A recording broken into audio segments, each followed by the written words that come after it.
Jangan lupa subscribe YouTube channel Metro TV News dan jangan lupa nyalakan notifikasinya. Masih memerlukan edukasi secara terus-menerus.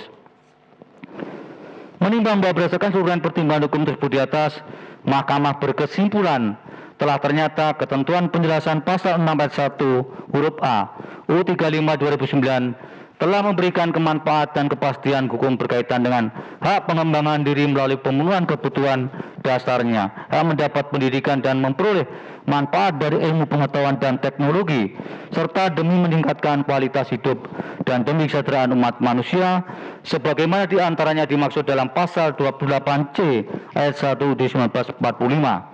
Di samping itu, ketentuan tersebut juga telah memberikan kepastian hukum berkenaan dengan hak hidup secara sejahtera lahir dan batin, bertempat tinggal dan mendapat lingkungan hidup yang baik, serta sehat serta berhak memperoleh pelayanan kesehatan sebagaimana diantaranya dimaksud dalam pasal 28H ayat 1 UUD 1945. Dengan demikian, dari permohonan para pemohon berkenaan inkonstitusionalitas ketentuan penjelasan pasal 6 ayat 1 huruf A UU 35/2009 adalah tidak beralasan menurut hukum. Menimbang bahwasannya dalil para pemohon berkaitan dengan inkonstitusionalitas norma pasal 8 ayat 1 UU 35/2009 yang menurut para pemohon telah mengakibatkan hilangnya hak para pemohon untuk mendapatkan manfaat dari pengembangan ilmu pengetahuan dan teknologi yang berupa manfaat kesehatan dan dari jenis narkotika golongan 1 sebagaimana diatur dalam pasal 28C ayat 1 UUD 1945. Terhadap dari permohonan para pemohon tersebut, Mahkamah mempertimbangkan sebagai berikut. Bahwa dalam menilai inkonstitusionalitas norma pasal 8 ayat 1 UU 35/2009 sebagaimana didalilkan para pemohon, penting bagi Mahkamah untuk menegaskan berkaitan dengan penilaian konstitusionalitas keberlakuan norma pasal aku tidak dapat dipisahkan dengan ketentuan penjelasan pasal 6 ayat 1 huruf A UU 35/2009 yang telah dipertimbangkan sebelumnya oleh Mahkamah. Adapun ketentuan penjelasan pasal 6 ayat 1 huruf A dan pasal 8 ayat 1 huruf ayat 1 UU 35/2009 masing-masing selengkapnya sebagai berikut. Penjelasan pasal 6 ayat 1 huruf A UU 35/2009 dalam ketentuan yang dimaksud dengan narkotika golongan 1 adalah narkotika yang hanya dapat digunakan untuk tujuan pengembangan ilmu pengetahuan dan tidak digunakan dalam terapi, serta mempunyai potensi sangat tinggi mengakibatkan ketergantungan. Pasal 8 ayat 1 35/2009, narkotika golongan 1 dilarang digunakan untuk kepentingan pelayanan kesehatan. Bahwa oleh karena ketentuan norma pasal 8 ayat 1 UU 35/2009 esensinya adalah menegaskan tentang larangan pemanfaatan jenis narkotika golongan 1 untuk pelayanan kesehatan.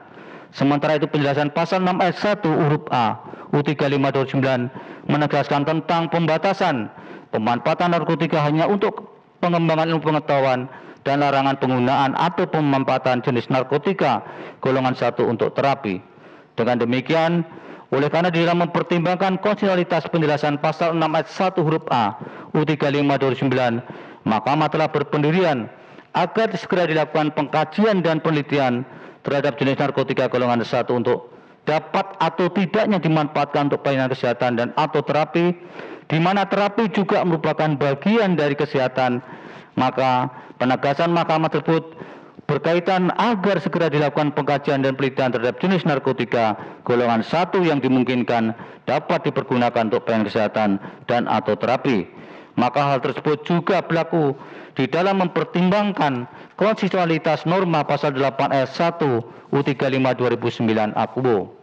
Sehingga Mahkamah berpendapat pertimbangan untuk di dalam melihat konstitusionalitas penjelasan pasal 6 ayat 1 huruf A UU 35/2009 dimaksud menjadi satu kesatuan dan dipergunakan dalam mempertimbangkan konstitusionalitas norma pasal 8 ayat 1 UU 35/2009.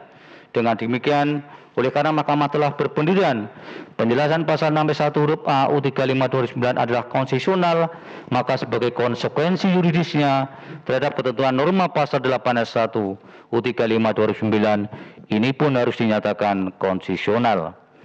Menimbang bahwa berdasarkan seluruh pertimbangan hukum tersebut di atas, Mahkamah berkesimpulan telah ternyata Ketentuan norma pasal 8 ayat 1 U35 2009 telah memberikan kepastian hukum berkaitan dengan hak mengembangkan diri melalui pemenuhan kebutuhan dasar, hak mendapat pendidikan dan memperoleh manfaat dari ilmu pengetahuan dan teknologi, serta demi meningkatkan kualitas hidup dan demi kesejahteraan umat manusia. Sebagaimana di antara yang dimaksud dalam pasal 28C ayat 1 UUD 1945. Di samping itu, ketentuan tersebut juga telah memberikan kepastian hukum berkaitan dengan hak hidup sejahtera lahir dan batin, bertempat tinggal dan mendapatkan lingkungan hidup yang baik dan sehat, serta berhak memperoleh pelayanan kesehatan sebagaimana di antaranya dimaksud dalam pasal 28H ayat 1 UUD 1945. Dengan demikian, dalil permohonan para pemohon berkenaan dengan inkonstitusionalitas ketentuan norma pasal 8 ayat 1 U35 2009 adalah tidak beralasan menurut hukum.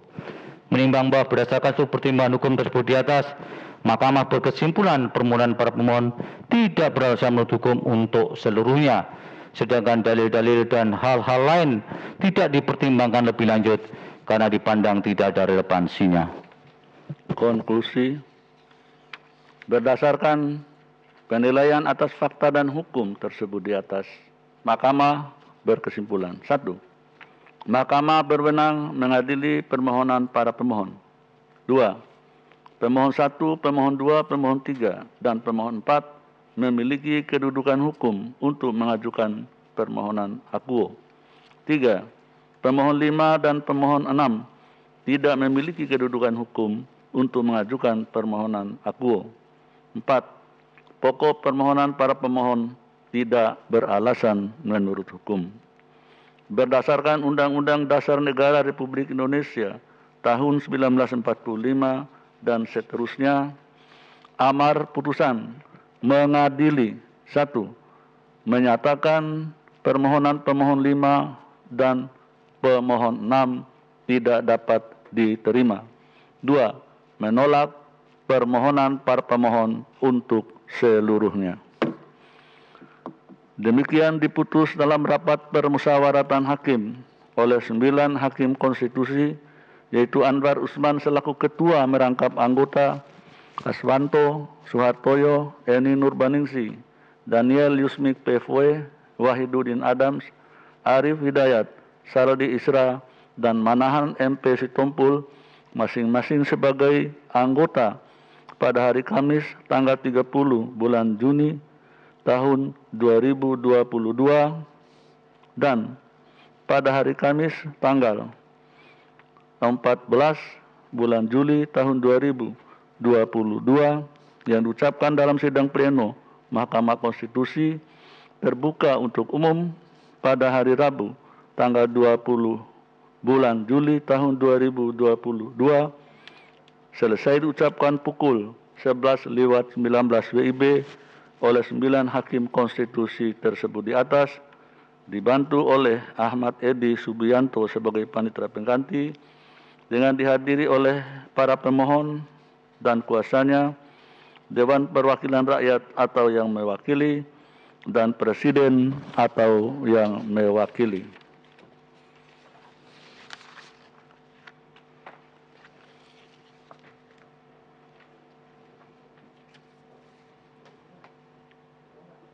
Berikut putusan nomor 25/PUU /2022. Demi keadilan berdasarkan ketuhanan yang Maha Esa, Mahkamah Konstitusi Republik Indonesia yang mengadili perkara konstitusi pada tingkat pertama dan terakhir menjatuhkan putusan dalam perkara pengujian Undang-Undang Nomor 3 Tahun 2022 tentang Ibu Kota Negara terhadap Undang-Undang Dasar Negara Republik Indonesia tahun 1945 yang diajukan oleh 1. Dr. Abdullah H. Mahua MH sebagai pemohon 1, 2, 3, 4 sampai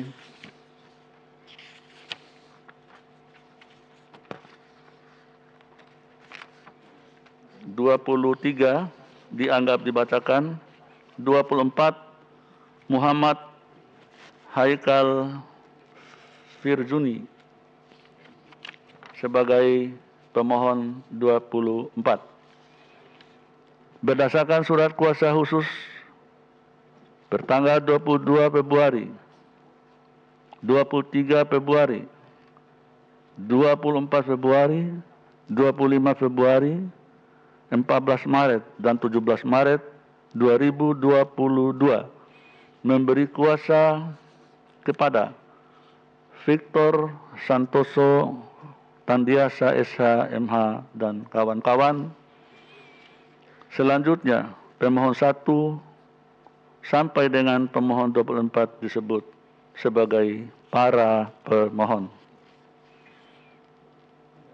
Membaca permohonan para pemohon, mendengar keterangan para pemohon, mendengar dan membaca keterangan Dewan Perwakilan Rakyat, membaca dan mendengar keterangan Presiden, membaca keterangan ahli para pemohon, membaca dan mendengar keterangan ahli dan saksi Presiden, memeriksa bukti-bukti para pihak, membaca kesimpulan para pemohon dan Presiden, duduk perkara dan seterusnya dianggap dibacakan.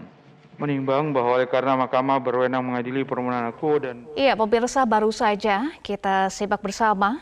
Tadi Mahkamah Konstitusi baru saja membacakan putusan uji materi Undang-Undang Nomor 35 Tahun 2009 terkait dengan narkotika, penggunaan ganja medis untuk kesehatan. Dan tadi dari kesimpulan disampaikan oleh Mahkamah Konstitusi menolak uji materi ganja medis. Berbagai pertimbangan tadi disampaikan oleh Hakim Mahkamah Konstitusi dan menghasilkan keputusan bahwa permohonan para pemohon tidak beralasan menurut hukum untuk seluruhnya dan MK berkesimpulan untuk pokok permohonan tidak beralasan, artinya uji materi tersebut ditolak oleh Mahkamah Konstitusi. Sebelumnya gugatan ini diajukan oleh Dwi Pertiwi, Santi Warastuti, dan juga Naflah Nurhayati. Mereka adalah ibu dari penderita cerebral palsy.